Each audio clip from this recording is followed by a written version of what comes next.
सोचिए, एक तरफ मिडिल ईस्ट में आग लगी हुई है, मिसाइलें आसमान को चीर रही हैं, और ठीक उसी समय दुनिया भर के शेयर बाजार हरे रंग में नहा जाते हैं। सेंसेक्स ऊपर, डाउ जोन्स रॉकेट की तरह भाग रहा है।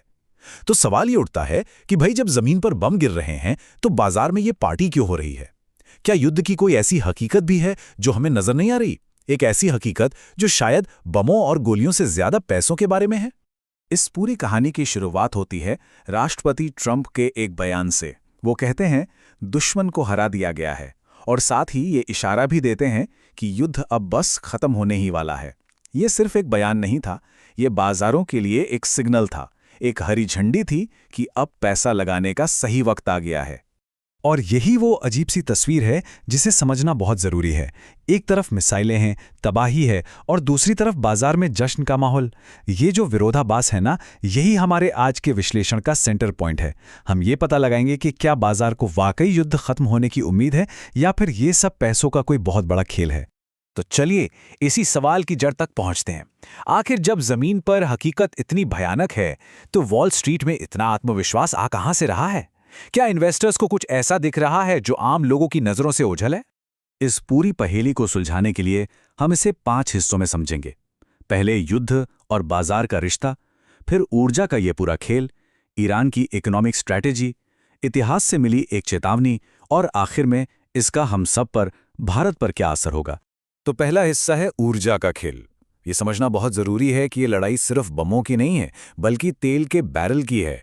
ये जितनी जमीन पे लड़ी जा रही है ना, उतनी ही दुनिया की तेल और गैस की सप्लाई लाइंस पे भी लड़ी जा रही है। और यहीं पर एक बहुत दिलचस्प सवाल उठता है। अमेरिका, जो खुद को दुनिया की सबसे बड़ी ताकत कहता है, वो इस लड़ाई में इतना अकेला क्यों नजर आ रहा है? दुनिया का सबसे बड़ा मिलिट्री गठबंधन नाटो इस बार एक साथ खड़ा क्यों नहीं दिख रहा? तो इसके पीछे ना कई वजह हैं।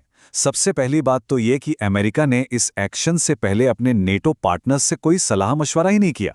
दूसरा, किसी को ठीक से पता ही नहीं है कि अमेरिका के इस युद्ध का असली मकसद है क्या।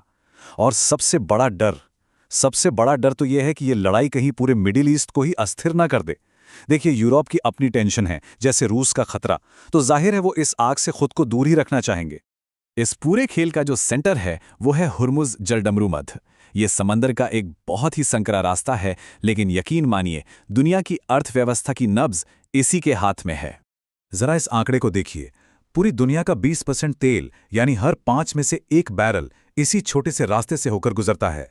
अगर ईरान ने इसे बंद कर दिया तो ग्लोबल इकोनॉमी में सुनामी आ जाएगी, और यही वो डर है जो इस लड़ाई को सिर्फ एक लोकल लड़ाई नहीं रहने देता।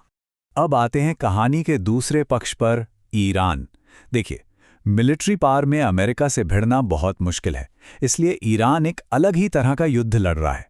ये लड़ाई तोपों और टैंकों से नहीं, बल्कि आर्थिक हथियारों से लड़ी जा रही है। ये स्लाइड दोनों देशों के स्ट्रैटेजी के फर्क को एकदम साफ दिखाती है। एक तरफ अमेरिका अपनी मिलिट्री ताकत का दम भर रहा है, तो दूसरी तरफ ईरान ग्लोबल इकोनॉमी की दुखती रग पर हाथ रख रहा है। उसे पता है कि अगर दुनिया में तेल की सप्लाई रुक गई तो अमेरिका पर अपने आप ही चौतरफा दबाव बन जाएगा। ये जो एक्सपर्ट का बयान है ना, ये पूरी सिचुएशन को एक लाइन में समझा देता है। ईरान का मकसद शायद युद्ध जीतना है ही नहीं, उसका मकसद है युद्ध को दुनिया के लिए इतना महंगा बना देना कि कोई इससे लड़ना ही ना चाहे। वो तेल की कीमतें बढ़ाकर, शिपिंग रोककर पूरी दुनिया की अर्थव्यवस्था पर दबाव डाल रहा है। ऐसे तनाव भरे माहौल में जब एक छोटा सा गलत फैसला भी पूरी दुनिया को तबाही की ओर धकेल सकता है, हमें इतिहास का एक बहुत ज़रूरी सबक याद करना चाहिए। एक ऐसी घटना जब सिर्फ एक इंसान के सही फैसले ने दुनिया को बचा लिया था। ये बात है 1962 की, क्यूबन मिसाइल क्राइसिस। एक सोवियत सबमरीन का अपनी कमांड से संपर्क टूट गया। उन्हें लगा कि तीसरा विश्व युद्ध शुरू हो चुका है। सबमरीन के कैप्टन ने न्यूक्लियर मिसाइल लॉन्च करने का ऑर्डर दे दिया, लेकिन तभी एक अफसर वसीली आर्किपोव ने उस ऑर्डर को मानने से साफ इनकार कर दिया। उसने कहा नहीं, और उसके उस एक शब्द ने दुनिया को परमाणु तबाही से बचा लिया। ये कहानी आज हमें सोचने पर मजबूर करती है। आज के दौर में जब फैसले एक ट्वीट से हो जाते हैं और तनाव इतना ज्यादा है, तो क्या कोई ऐसा है जो आखिरी मौके पर दुनिया को बचाने के लिए नहीं कह सके? अच्छा, अब बात करते हैं कि हजारों किलोमीटर दूर चल रहा ये युद्ध हम सबकी जिंदगी पर कैसे असर डालता है। इसका सीधा असर भारत की अर्थव्यवस्था पर और हर घर के बजट पर पड़ता है। भारत अपनी जरूरत का 88% से भी ज्यादा कच्चा तेल बाहर से मंगवाता है।